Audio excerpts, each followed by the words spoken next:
The Three Kings by Henry Wadsworth Longfellow. Three kings came riding from far away, Melchior and Caspar and Balthasar. Three wise men out of the east were they, and they traveled by night and they slept by day, for their guide was a beautiful, wonderful star. The star was so beautiful, large and clear, that all other stars of the sky became a white mist in the atmosphere, and by they knew that the coming was near of the prince foretold in the prophecy. 3 caskets they bore on their saddle bows, 3 caskets of gold with golden keys.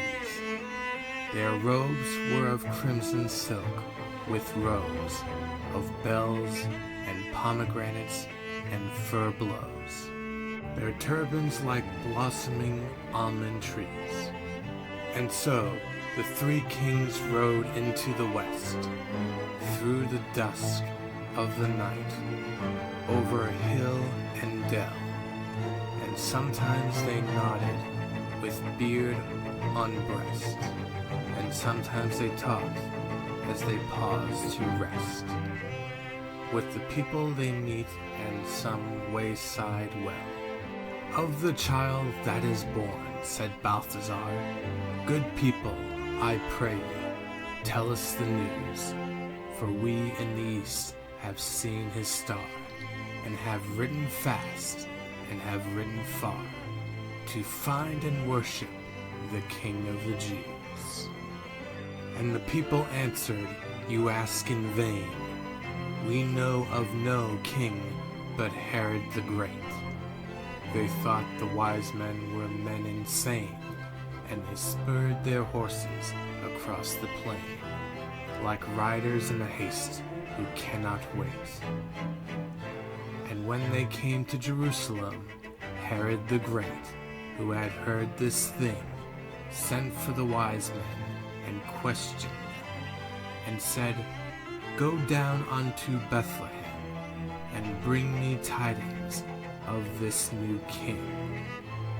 So they rode away, and the star stood still, the only one in the gray of morn.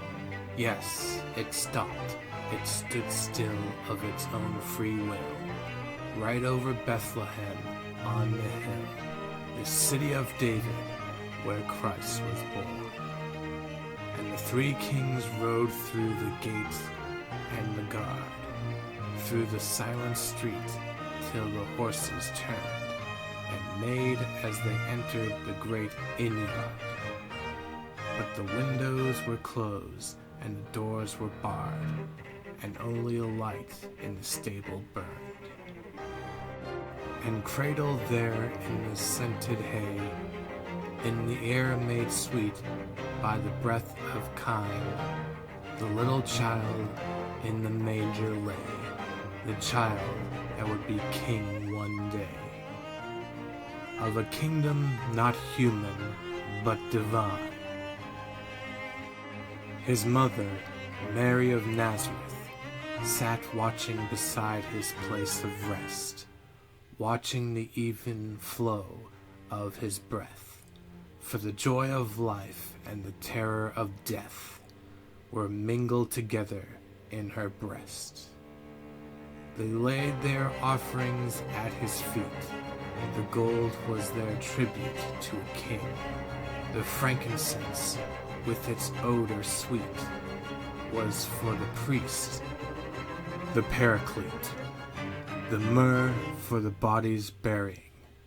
And the mother wandered and bowed her head, and sat and still as a statue of stone. Her heart was troubled yet comforted, remembering what the angel had said, of an endless reign and of David's throne. Then the kings rode out of the city gate, with a clatter of hooves in proud array. But they went not back to Herod the Great, for they knew his malice and feared his hate, and returned to their homes by another way,